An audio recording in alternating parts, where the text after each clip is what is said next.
Hello everybody, Insane Frame here, and we're back with another Fallout challenge. In the last video we tried Can You Beat Fallout New Vegas with Benny's pistol, and the reaction to that video has been absolutely overwhelming. I just want to say on a personal note, thank you all very much from the bottom of my heart. You are all absolutely amazing, and just thank you for your time and wonderful comments on that video.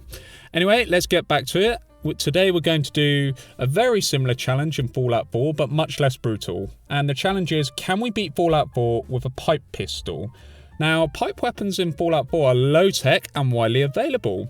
And whilst they don't pack a massive punch, they do possess a wide range of modifications. And we also have different types of pipe pistols on top of that. This gives us a rare case of allowing us to choose more than one weapon. But with all that said, let's quickly go over the rules. We may only use pipe pistols as a weapon. We can only use one pipe pistol at a time. No switching weapons during combat, no glitches or exploits, and no cheating or modding the game's files. And also we're playing on normal difficulty. With that out of the way, let's move on to character creation. We make our guy a raider before raids existed, and he looks beautiful. Kind of, well, not really, but he looks cool. Anyway, we move on to Nora, and Nora, well, we turn every blemish on in the menu, and okay, look, I'm a monster for making her look like this, but it just works. Maybe. I don't know, but with Frankenstein's bathroom done, we decide our stats and we go for 10 perception, 7 luck, 3 strength and 5 intelligence. A fairly perceptive character, and we name ourselves Bullet, as we'll be using a lot of bullets. We then head to Vault 101 and get frozen. Nora's story unfortunately comes to an end after 5 minutes, and we let her go. And Kellogg Cornflakes then takes our bagel son for part of a balanced breakfast, I guess. Anyway, we then get released, and our first task is to avoid the rad roaches, so we simply sprint past them and lock them out.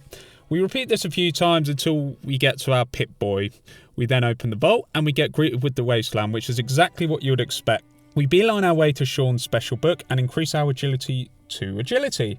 We then talk to Codsworth and begin our adventure. We cross the bridge just outside the Sanctuary Hills and get our first pipe pistol.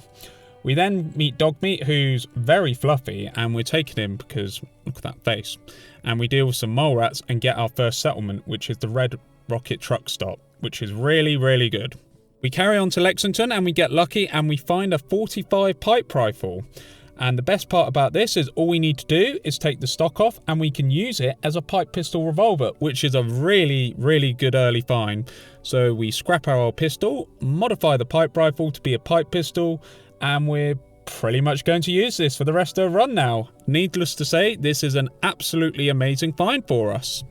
We then battle through Lexington and get some leather armour, and then Preston calls us from the museum. We battle through and get what we came for and grab the perception bobblehead on the table. This makes our base perception 11, which is absolutely fantastic. And we then leave and we bump into Trudy and deal with Wolfgang easily enough, and then we go back to the Red Rocket Truck Stop. We upgrade our pipe pistol as much as possible and put 1 point into armour and our second perk point into agility, which will help with action points. We then begin making our way to Diamond City after stocking up on ammo, and also grab Tales of a Jerktown vendor to help with our bartering. On our way to Diamond City, we also level up and grab the Scrounger perk, a great way to get more ammo and caps for early game, and we stop off at the Boston Library as well to grab the Intelligence bobblehead, raising our base intelligence by 1 point. We watch Piper open the gate and let us into Diamond City. We upgrade our armour and get a Warhawk, so now we are a proper raider. We've got scars to match as well. We then go to Ellie to find out Nick isn't in the office, and then go to the Triggerman's hideout. We shoot a fair amount of Triggermen and then get to Nick Valentine and get the speech bobblehead. We then proceed to escort Nick Valentine out, and we get to Skinny Malone, who's waiting for us. And then we probably get the best dialogue in the game to start combat. Fat, you're ugly, and it's time you and your crazy bitch said goodbye. We use VATS, or Vault-Assisted Targeting Systems, to take out the henchmen as well as Darla, and then we go ahead and put Skinny Malone out of business. We then talk to Nick, who thanks us for rescuing him, and we go to his office, and Dogmeat plays with a teddy bear. Look at him, he's just adorable. Anyway, after our back and forth with Nick, we go to Kellogg's house, bribe the mayor's secretary to get the key, and then we simply go in. We find a switch under the table and get to the room with all of his favourite toys.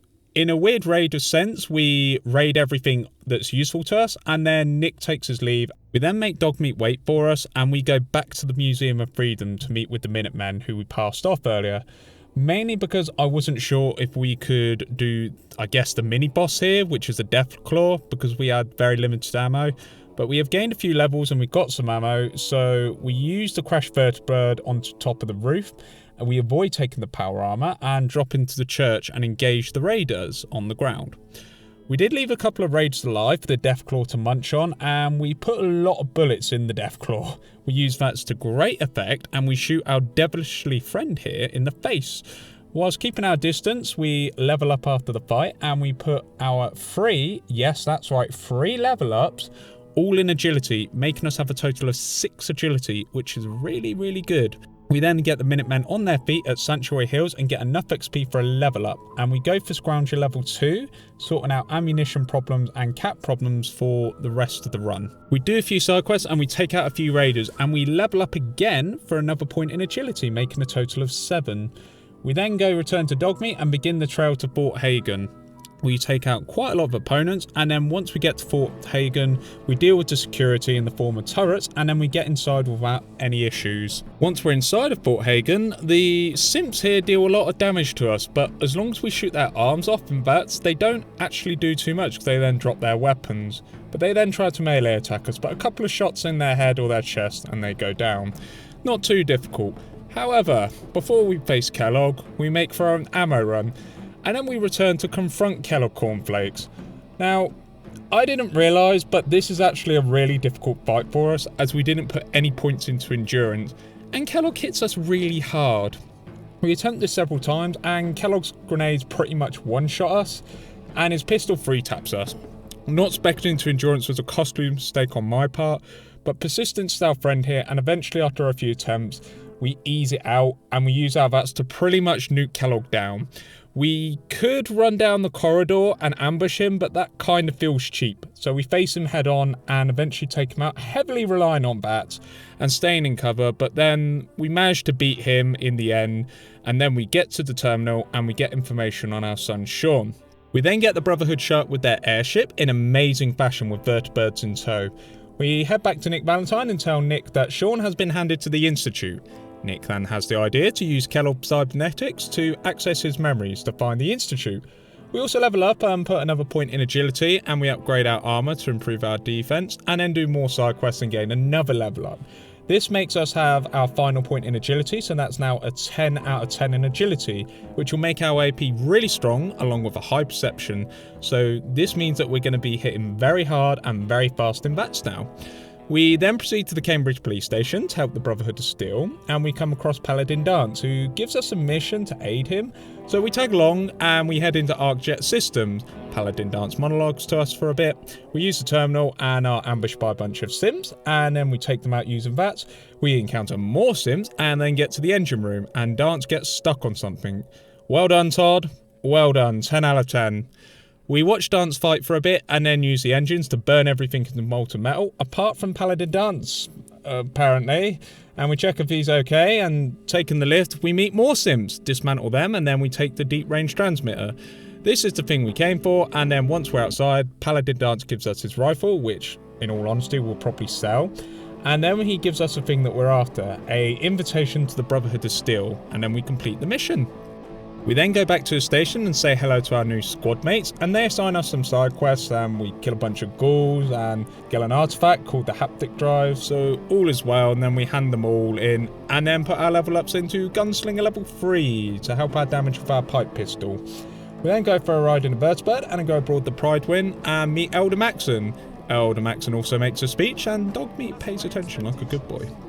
We talk to Elder Maxon, who promotes us to the rank of Knight and grants us our own set of T60 power armor, but unfortunately we won't be able to use it, but maybe in a future video if you guys want it, as it would be interesting to see how we would acquire some T60 power armor. But anyway, I'm getting off topic. After our chat, we speak to Paladin Danse, and he grants us free reign of the ship. We also level up again for completing a quest and put 1 point into endurance. We then meet each of the airship's staff in person, and we find the best staff member in the whole of the Brotherhood, this lovely Killy Cat.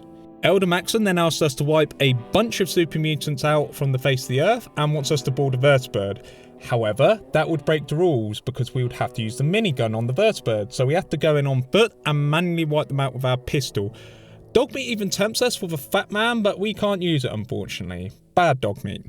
We have a difficult time taking all of the super mutants out, and after a couple of attempts and excessive use of VATS, we succeed and even get a really good 10mm pistol, which we unfortunately can't use, but it does fire damage, which is pretty cool. We heal up and sneak around the super mutant behemoth on the island as we're low on ammo, and we sneak into the armory and begin taking out super mutants. And we get the fort key as well, and then we square up to the super mutant behemoth and do mostly hit and run, avoiding it where we can, but with just 2 bullets left in our chamber, we deal with the behemoth in glorious fashion. We then go back for an ammo run and level up, getting the perk Armourer, level 2.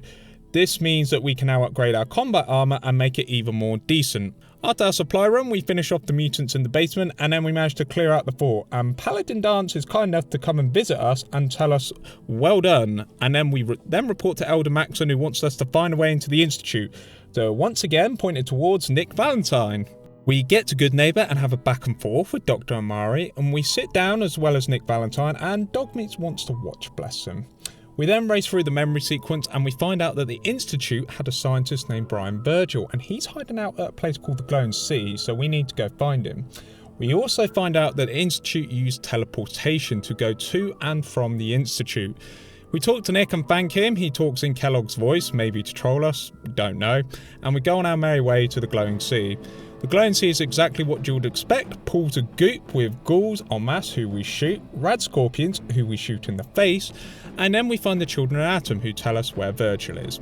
And then we have a Deathclaw who we shoot in the face and nearly die, but we emerge victorious by using VATS, critical hits, almost like our character is very amazing at VATS.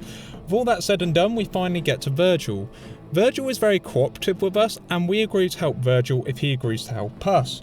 So, in order to get into the Institute, we're tasked with killing a Courser, which is what the Institute uses to operate on the ground above and reclaim any rogue simps. We go to the CI2 building where the Courser is located, and a rampage is currently in progress against the mercenary group known as the Gunners, and one of the legendary Gunners drops some really spectacular loot for us.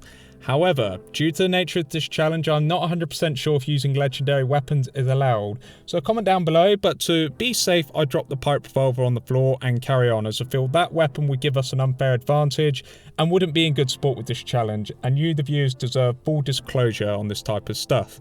We eventually meet the Courser, and it's a similar combat to when we faced Kellogg, apart from this time we are much better prepared, and once the stealth boy wears off, we fill him with holes and the Courser's head goes boom.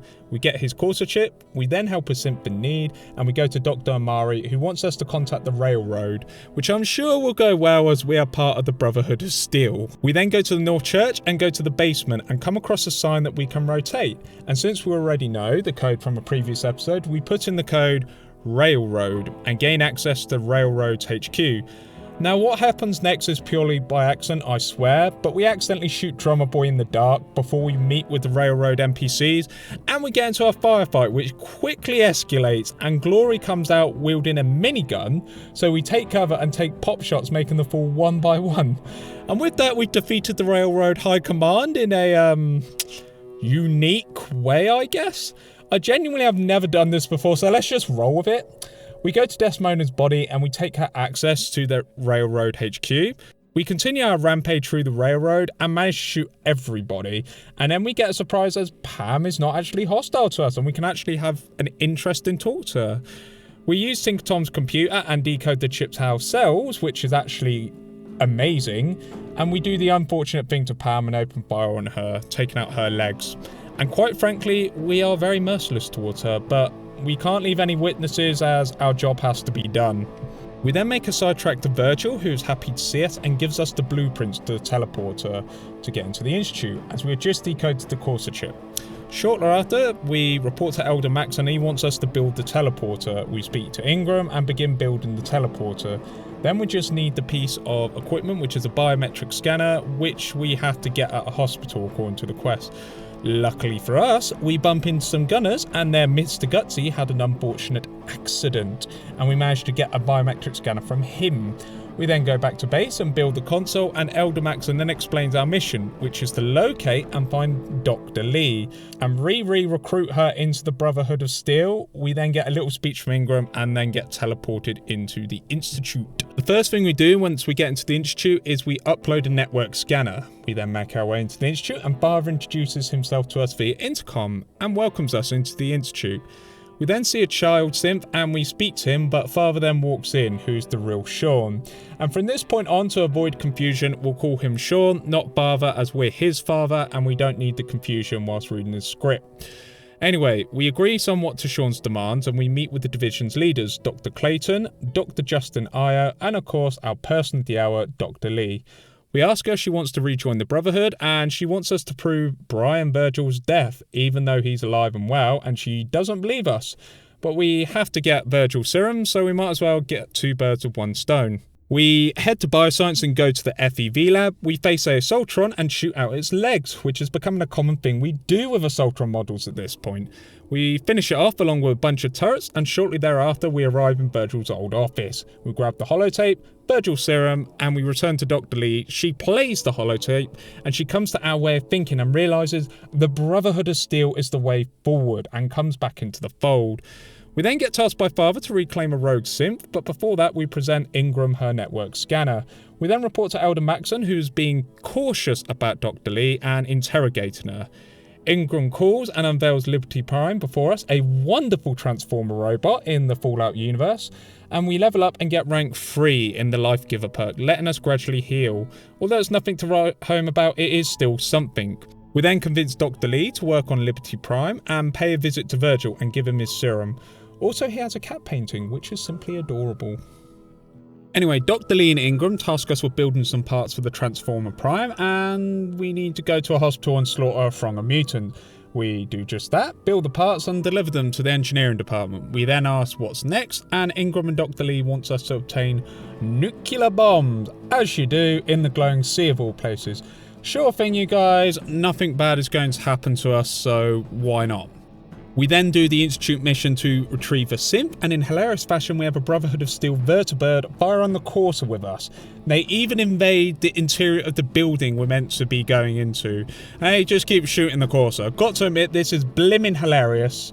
Anyway, we get to the roof and we use VATS to shoot the raiders, escorting Gabriel, and then the Corsa just activates the recall code and job's a good one. We then report to Father and we get awarded an apartment of all things, and we get some XP, but we quickly go back to the Brotherhood as we want Optimus Prime. We meet up with Scribe Halen and she marks where we need to go on our map. We go back to the glowing sea, into the nuclear bunker. We explore around a bit and kill a small army of ghouls in the tunnels, and then approach a Child of Atom worshipper who refuses to let us in. So we begin shooting him and then shoot another Assaultron's legs out and mercilessly beat and shoot more bullets into them.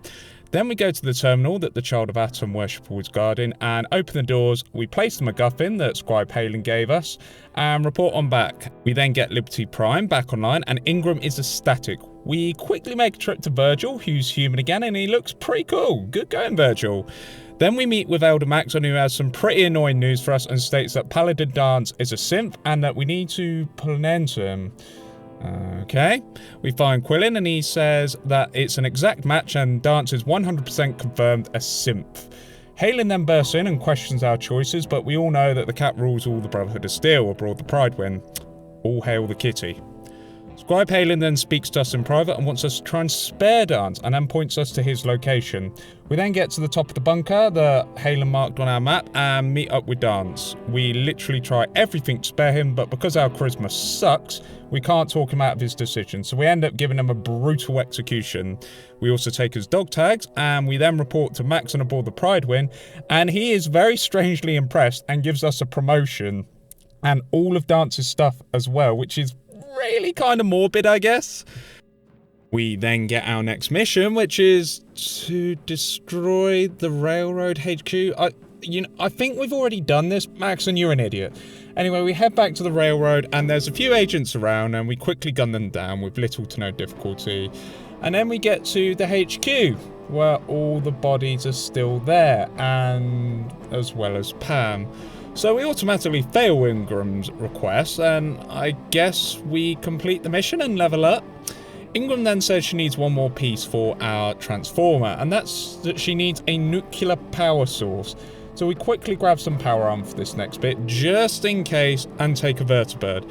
This is kind of an awkward part, because if we didn't have the power armor, I'm not sure if we'll die or not. And we can't use the minigun, so we can't attack the simps. And then we just simply jump at the vertibird whilst wearing the power armor. And then we immediately discard it, as we don't need it anymore. We then fight our way to the elevator and repair it easy enough, and then carry on until we get to the reactor itself.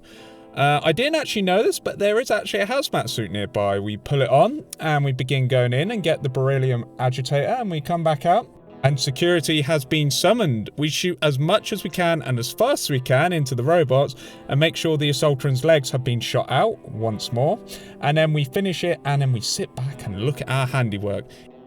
We then go to the main lobby and find more simps, and we shoot them to pieces and carry on, as that's what we do.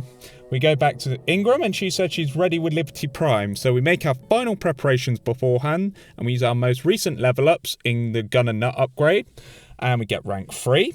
We upgrade our pipe pistol as much as possible, and we even turn the chamber to take 308 rounds, making us do a decent amount of damage, 67 points of damage per shot to be exact, which is not bad at all.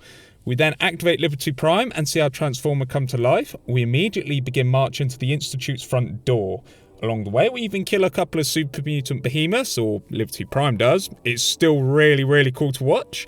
And then we meet with Elder Maxon's Strike Force, who's already there with lasers left, right and centre. Optimus Prime then smashes the floor, creating an entrance to the Institute. And we have a Brotherhood of Steel Strike Force escorting us through the Institute. We try the elevator from before, it won't let us go through, so we have to go through the tunnels. And anything that gets in our way is just blasted with laser fire, along with our pipe pistols 308 rounds. We shortly find ourselves in the Bioscience division, and then we very quickly go to the main lobby with more simps, and we take them all out very quickly due to more laser gunfire. And the Brotherhood of Steel are really happy because they're seeing the Institute die.